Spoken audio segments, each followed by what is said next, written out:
بسم اللہ الرحمن الرحیم۔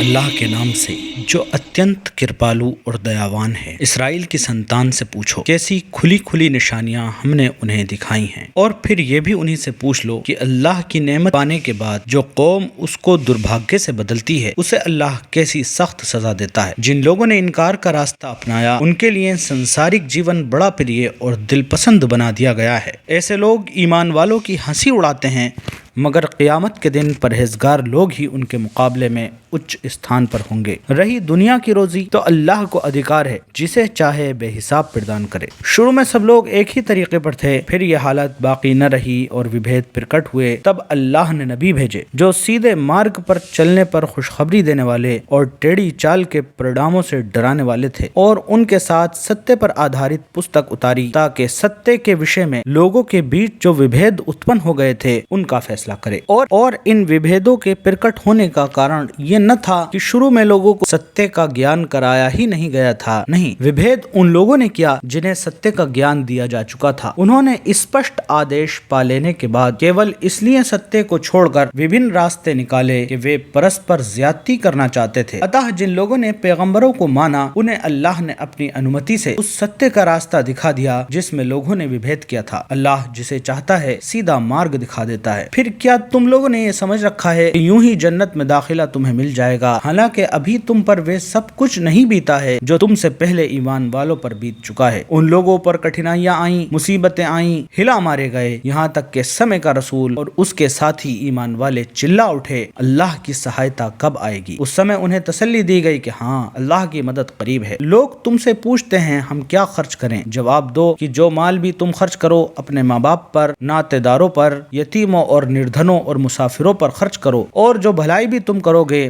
اللہ اسے جانتا ہوگا۔ تمہیں لڑائی کا آدیش دیا گیا ہے اور وہ تمہیں ناپسند ہے۔ ہو سکتا ہے کہ ایک چیز تمہیں ناپسند ہو اور وہی تمہارے لیے اچھی ہو، اور ہو سکتا ہے کہ ایک چیز تمہیں پسند ہو اور وہی تمہارے لیے بری ہو۔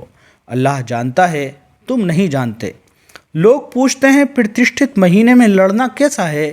کہو اس میں لڑنا بہت برا ہے، مگر اللہ کے راستے سے لوگوں کو روکنا اور اللہ سے کفر کرنا اور مسجد حرام ارتھات کعبہ کا راستہ خدا پرستوں پر بند کرنا اور حرم کے رہنے والوں کو وہاں سے نکالنا اللہ کے نزدیک اس سے بھی زیادہ برا ہے، اور فتنہ ارتھات اپدرو رکت پات سے بھی بھاری بات ہے۔ وہ تو تم سے لڑے ہی جائیں گے، یہاں تک کہ اگر ان کا بس چلے تو تمہارے دین سے تم کو پھیر لے جائیں، اور یہ اچھی طرح سمجھ لو کہ تم میں سے جو کوئی اپنے دین سے پھرے گا اور انکار کی حالت میں مرے گا اس کے کرم دنیا اور آخرت دونوں میں اکارت جائیں گے۔ ایسے سب لوگ جہنمی ہیں اور ہمیشہ جہنم میں ہی رہیں گے۔ اس کے وپریت جو لوگ ایمان لائے ہیں اور جنہوں نے اللہ کی راہ میں اپنا گھر بار چھوڑا ہے اور جہاد کیا ہے، وہ ایشوری دیالوتا کے اچت ادھیکاری ہیں، اور اللہ ان کی بھول چوک کو معاف کرنے والا اور اپنی رحمت سے انہیں نوازنے والا ہے۔ پوچھتے ہیں شراب اور جوئے کے بارے میں کیا حکم ہے؟ کہو ان دونوں چیزوں میں بڑی خرابی ہے، یدھپی ان میں لوگوں کے لیے کچھ لابھ بھی ہے، مگر ان کا گناہ ان کے فائدے سے بہت زیادہ ہے۔ پوچھتے ہیں ہم اللہ کے راستے میں کیا خرچ کریں؟ کہو جو کچھ تمہاری ضرورت سے زیادہ ہو۔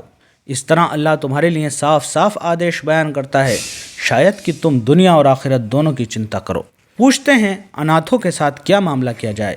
کہو جس ویوہار نیتی میں ان کے لیے بھلائی ہو وہی گرہن کرنا سب سے اچھا ہے۔ اگر تم اپنا اور ان کا خرچ اور رہنا سہنا ایک ساتھ رکھو تو اس میں کوئی حرج نہیں، آخر وہ تمہارے بھائی بندو ہی تو ہیں۔ برائی کرنے والے اور بھلائی کرنے والے دونوں کا حال اللہ پر ظاہر ہے۔ اللہ چاہتا تو اس معاملے پر تم پر سختی کرتا، مگر وہ پربھتوشالی ہونے کے ساتھ تتودرشی بھی ہے۔ تم مشرک ارتھات بہودیو وادی عورتوں سے ہرگز نکاح نہ کرنا جب تک کہ وہ ایمان نہ لے آئیں۔